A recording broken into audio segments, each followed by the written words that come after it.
And every so often, every couple of weeks or so, we like to have what's called a prophecy brief, where we talk a little bit about some of the events of the day in terms of biblical prophecy and that kind of thing. And if you're new with us, joining us, and you're hearing that, and you're thinking, oh, we need to run for the hills, these people are crazy. We're actually not alarmists, we're not sensationalists or anything like that. But we do believe that God is involved in the affairs of men, and the Bible has said some pretty straightforward things about what things will look like as we move closer and closer to the return of Christ. And so we like to go ahead and take a little time and talk about some of the things that are going on in the world as we move toward that time.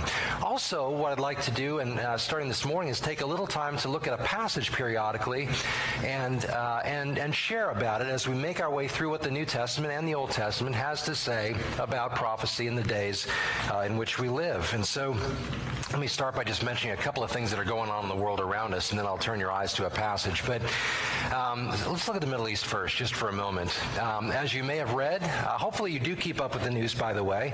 I know it can be pretty frustrating, it can be pretty depressing, quite honestly. But I would encourage you to just at least periodically take a look at what is going on in the news. And if you have been doing that recently, likely you are aware that the United States left the UN Human Rights Council pretty much because of some of the, well, not pretty much, almost entirely because of the one-sided way that the UN tends to view Israel. Now, if you know anything about biblical prophecy, you know that if you want to know where you are on God's time clock, you want to watch Israel. And since Israel came back into the land in 1948, this has been a very, very important time to be alive, because once God has restored his people, we do know that we are moving ever closer to God wrapping up his purposes and plans. God talked about bringing his people back into the land. Isaiah 11 and other places speak about this. And so for God to have done that stunned the world, including Christians, by the way, who often felt that this was something figurative that God spoke of in terms of returning Israel to the land. There are many churches today that take that same view, that God isn't in fact working with or through Israel, but he's done with them because they rejected their Messiah. We do not take that view here. And if you do hold that view and you wonder why we don't, we can talk afterward and maybe answer some of those questions. I think there are valid reasons to know that God is not done with his people. They are, have been, and always will be his chosen people. And you read the book of Revelation, I would challenge you to read the book of Revelation without understanding Israel at the heart of it, and you won't have any idea what's going on in the book of Revelation. So, and other passages as well. But we left the UN Security Council's Human Rights Organization because of the way that predominantly they were looking to condemn Israel for so much of what's been going on around Gaza, but they did not want to name Hamas at all. Now, if you know anything about Hamas, you know that they are funded and ultimately undergirded by Iran, which is one of the most vehemently opposed to Israel's even right to exist. And so all of the things you hear about, parachutes and things flying off into Israel and burning fields and all that, that is Hamas working from Gaza. And Iran is also trying to further establish bases in Syria. And Bashir Assad is pretty open to that idea of Iran establishing permanent military facilities in Syria, which would give them another foothold around Israel. Now, as we've said before, you would think they would have learned by now, after, the Six-Day War, after all these different things, that whenever they come against Israel as far overpowering of a united front as they are, they always lose land at the end coming against God's elect. Why? Or God's chosen people, I should say. Why? Because the condemnation made against Israel was one thing, but the condemnation we should pay much more attention to is the one that comes at the end of Genesis chapter 12, verse 3, where God talks to Abraham and says, I will bless those that bless you, and I will curse those that curse you. Now, if you're going to come against Israel, you do so at your own risk. Now, we're not saying we agree with everything Israel does. We're not saying we agree with every decision they make. But you don't want to be on the wrong side of whom God says he has set apart as his own special people. And so we support Israel. And as long as we do nationally, I think we'll continue to experience the blessing of God. And as soon as we begin to turn, we'll begin to see a very different picture and landscape. And so that said, speaking of Iran, they also recently went on record as having said that they were complicit in 9/11. That was an interesting bit of news. We'd always suspected that, but they came right out and admitted it. They came out and said that they gave passage to all the Saudi terrorists through Iran, ultimately en route to coming to America to take down the towers. They admitted that themselves. You can read that in the news. So it's a very, very interesting world. I bring that up because it forms a link to Saudi Arabia, who biblically, as we've spoken from, as we've looked previously at Ezekiel 38, Saudi Arabia is who in Ezekiel 38? Sheba and Dedan, right? That speaks of that part of the world, who on the one hand has an uprising leader named Mohammed bin Salman, who is going to one day ascend to the throne, and he's kind of a rock star in the world today. He's touring all over the place, making relationships with people, including our own president, actually. And one Israeli news outlet reported this week that Benjamin Netanyahu himself may have met with Mohammed bin Salman last week. Now, that is interesting for a couple of reasons. In Ezekiel 38, it would appear that Saudi Arabia, along with Tarshish and her young lions, which may speak of either Spain or Britain, and if it's Britain, the young lions may refer to us. If so, that's the only reference to the United States in prophecy. But if there is some kind of a relationship being built between both leaders, Netanyahu and bin Salman, that just creates interesting possible ideas. You know, when Ezekiel 38 comes to pass, do they sit on the sidelines because of that relationship? Who knows? We shouldn't forget that Saudi Arabia is actually where the terrorists that took down the towers are from, too. So we shouldn't get all warm and fuzzy when we think about the very personable leader in Saudi Arabia, the rising leader. But that said, we want to think about these nations because whether it's Sheba and Dedan, whether it's Persia, Iran, whether it is all these other nations that are mentioned in Ezekiel 38, they are all players on the stage right now in that part of the world and are active. Damascus, Syria is a focal point of Isaiah chapter 17, and there's always up and down battles around Damascus, but Syria provides a great entranceway for Russia and for other nations that want to come in and ultimately attack Israel, as the Bible says they will when Ezekiel 38 finally comes to pass. And so in terms of the Middle East, it's just important to kind of keep your eye on what's going on there. If you want to know what's happening on God's timetable, watch Israel. Now let me broaden the scope a little bit and move beyond Ezekiel 38 and talk a little bit about what would be covered in things like Daniel chapter 9. Actually, not just chapter 9. In the 70th week, but even Psalm 2, throughout the book of Daniel, really, and other places as well, Revelation 13 and other places, where we talk about the coming one world government. There was a time when that concept sounded very strange, sounded very conspiratorial. But leaders around the world talk very openly about it now. There's nothing hidden about it whatsoever. As a matter of fact, it's interesting that when news outlets talk about secret meetings of various groups within that agenda, you can go to their websites. I mean, anybody can go and look at this stuff. It's not like there's anything hidden about it whatsoever. These are government websites. These are websites put together by various world leaders who are meeting and posting their agendas. It's mind-boggling how completely obvious these things are. What's mind-boggling about it is not just that they're obvious, but that so few people even care. And what's even to go further, to push that point a little further, it's even more mind-boggling that Christians have no idea of the implications of such things.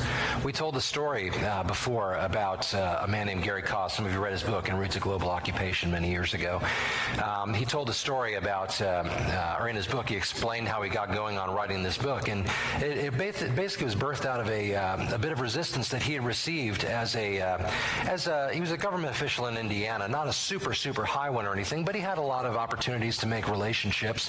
And as he did, he began to recognize that there was a move toward globalism in terms of governance through the UN and other various kinds of operations that might unite various governments to serve together to form a one world government. And he began to write against that. And eventually someone further up the food chain in the Indiana government began to give him some pressure and say, you should stop writing about these things. And he wouldn't. And so finally he confronted him and said, why are you so against the idea of a one world government? Why does this scare you so much? Wouldn't it be a great thing if all of the governments of the world could come together and work together to take care of all these gigantic problems in the world? And on the one hand, that sounds wonderful. And there will be a time when that'll happen, but it won't happen by human government. But Gary's answer to that was, well, my parents were victims of Nazi Germany, and they were able to escape to the United States during that time. What if there's a global government? Where could you go if that government became corrupt? It's a very simple line of reasoning, but as the old adage goes, absolute power corrupts absolutely, right? The only example of that not being true is with God. But prior to that, any human version of that kind of thing always takes a turn for the worst. And so the openness of that idea is plain for anybody to look up and read. This doesn't take any amount of research to see these things taking place. Some of the more obvious attempts at this come out of Europe right now, particularly focused on a man named Emmanuel Macron. What does Emmanuel mean, by the way? God with us, right? That's not just a Christian thing. That's the etymology of the word, of the name. And so Emmanuel Macron, who's really made no secret about his desire to rule France, sort of like the god Jupiter. Now, Jupiter was a Roman god who has got an equivalent in Greek mythology by the name of Zeus, but I find it fascinating. He didn't choose the Greek god Zeus. He chose the Roman god Jupiter. Because after all, when you read the prophecies in Daniel and such, what do you see but a revived Roman Empire that comes together ultimately as the final ruling government on earth before the Lord's return. So it's maybe a small thing, and I don't want to read too much into it, but I just find it fascinating, the particular choice of words.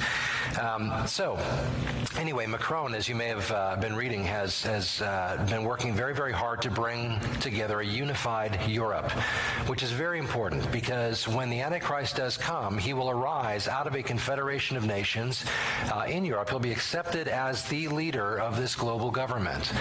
When it talks in the Bible about having to take a mark on your right hand or your forehead, that 666, that stylized mark of some kind, whether it's digital, it's hard to imagine people actually having a number 666 on their head.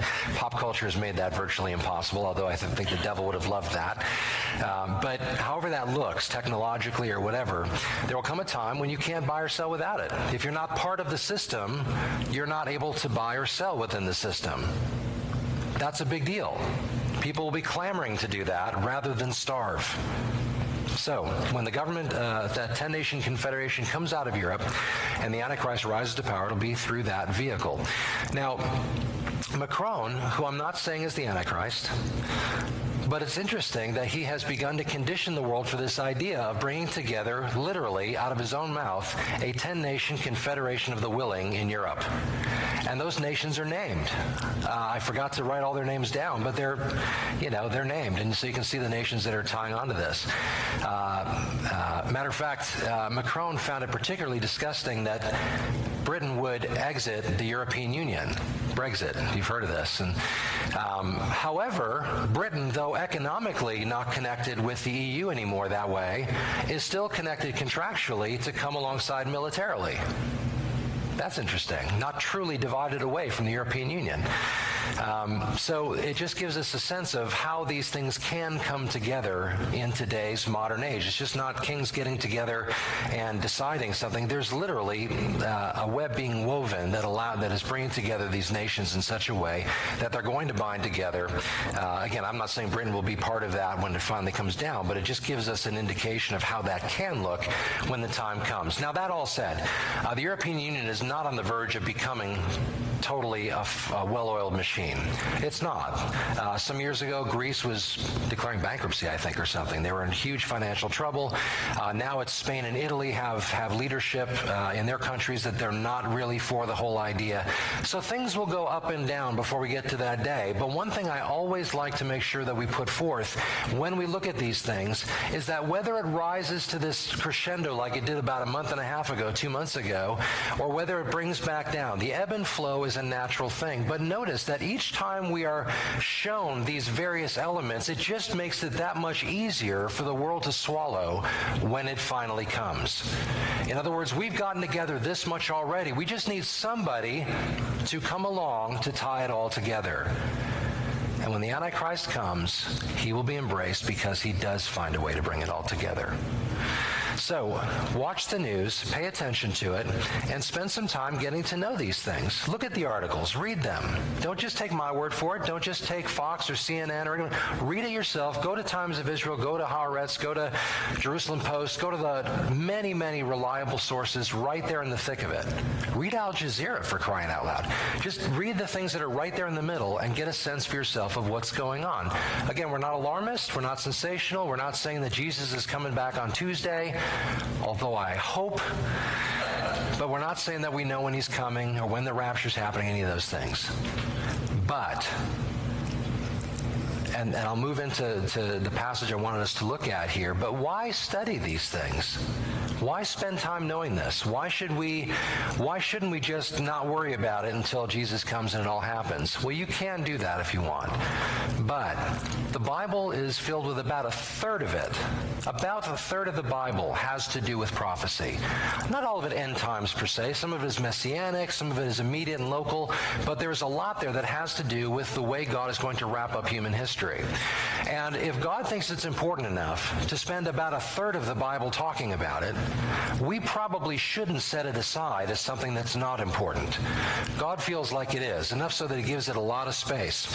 And so we want to be aware of what's going on. We want to understand these prophecies for what they are to the best of our knowledge. Things change, so we can't always be dogmatic about every point. But we can be very certain about a number of points, and we should make sure that we familiarize ourselves with these things, and that's part of the reason why we do this. The other reason is much more practical.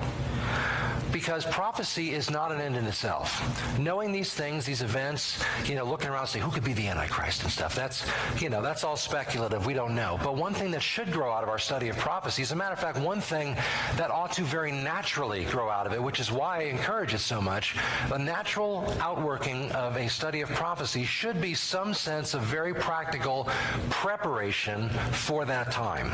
Now, preparation means getting your own house in order, no doubt. But it also means being involved in what God is involved in as we move toward that time. Leo was just telling me, I got to read the article, but he just read an article today written by a guy who talked about people who just come to church. And that's all they do. That's their Christian life, is I just go to church. The Christian life is much more than that. We've been talking about it in 1 Peter, and we'll continue on it today as we go into it in a few moments.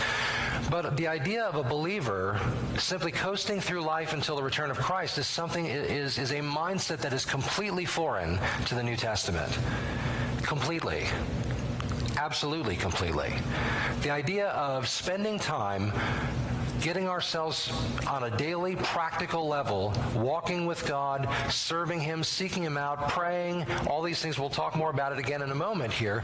But the idea here is that believers, because we recognize that the time is near, and by the way, the end times as we would define it did not start when Israel became a nation again in 1948. It started in Acts chapter 2. Okay? Matter of fact, let me read a passage to you. If you want to turn there, you can, by the way. It's Acts chapter 2. You remember the scene where the disciples are in the upper room, as Jesus told them to be. The Holy Spirit falls upon them. They burst out. They're speaking in tongues. They're praising God and everything. And people accuse them of being drunk. Right? What does Peter say? Notice here. Peter, verse 14, standing up with the 11, raised his voice and said to them, men of Judea and all who dwell in Jerusalem, let this be known to you and heed my words. For these are not drunk as you suppose, since it is only the third hour of the day. But this is what was spoken by the prophet Joel. And here is what Joel had to say. And it shall come to pass in the last days, says God, that I will pour out my spirit on all flesh. Your sons and your daughters shall prophesy, your young men shall see visions, your old men shall dream dreams.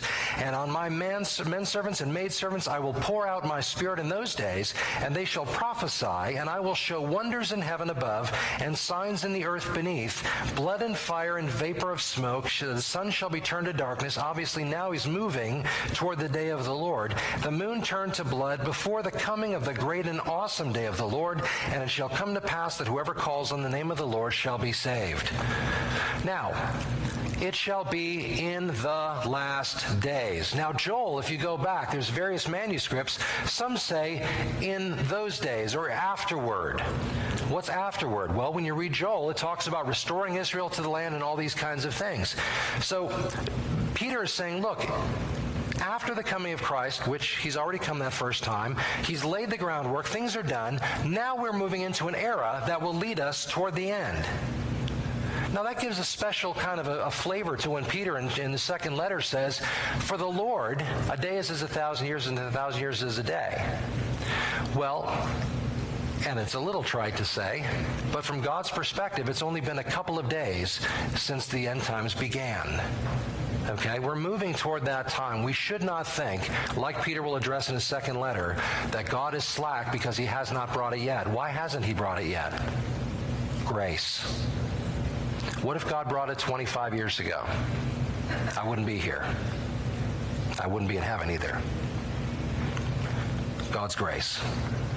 So if he is being gracious and extending that time, it is for the purpose that people might come to faith. And it is the role of the church to be his vehicle through which he reaches the world. Remember, why did God for a time put Israel on the shelf? Again, till the fullness of the Gentiles comes in. Israel's in darkness right now. Why? They rejected Messiah. They essentially had stopped walking with God for the most part all the way through. They were constantly put in captivity because of disobedience to God. I'm not saying that's going to happen to the church, but the church ought not to adopt a mindset that God's very chosen people, the apple of his eye, into so much trouble. We should recognize that God's desire was to work through Israel, that all the world might know. Well, God is working through the church today for that same purpose. And when the rapture comes and we're finally gone, he will once again work through Israel. But we have a job to do. That's what prophecy should ultimately drive us toward. And with that, let me invite you to turn to 1 Thessalonians chapter 4 for a moment. And in about another couple of minutes, we're going to move into our actual study this morning. 1 Thessalonians chapter 4. I believe that the next major event in the church has to be either revival or reformation or the rapture. I'd love to think that there's going to be a revival. We should all pray for revival. However, the Bible does not say that there will be a revival prior to the return of Christ. Okay? I mean, his return, but the rapture, no. We know that the 144,000 witnesses go out. We read about that in Revelation 7 and 14 in that. We see that. But prior to the snatching away of the church, there is no promise of revival. It doesn't mean there won't be one and that we shouldn't pray for one, but unfortunately there's no promise of that happening. Reformation's the other thing that could happen.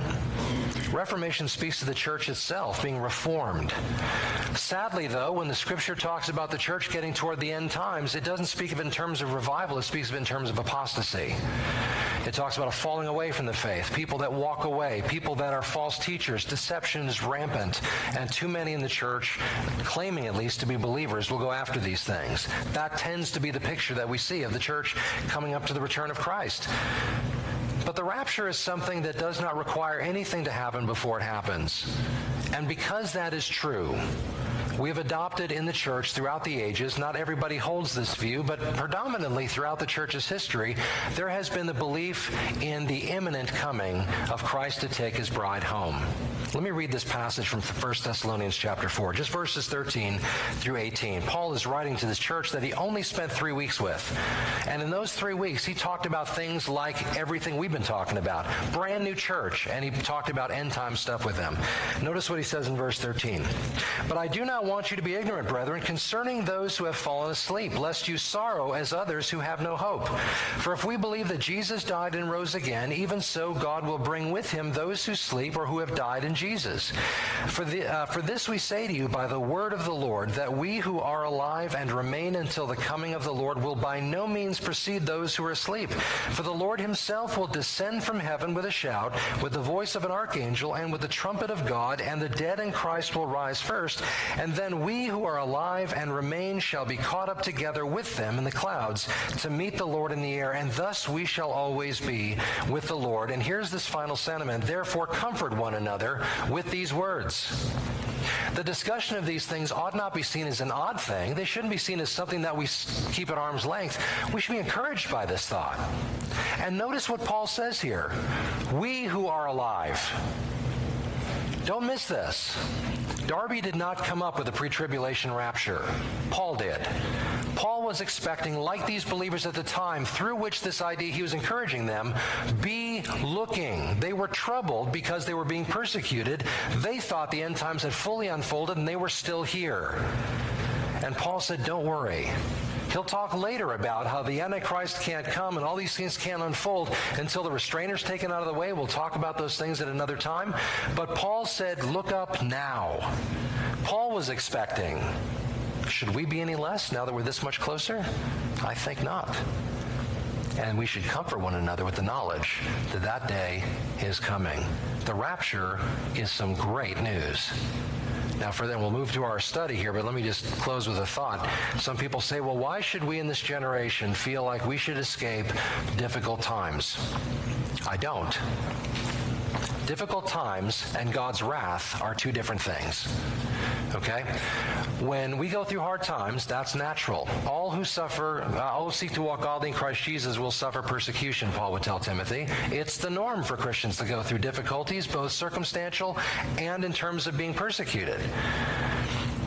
Wrath, which is what we see throughout most of the book of Revelation, when we see God judging the earth, when we talk about the rapture in that context, we're not talking about, this is not just circumstances. This is God's wrath.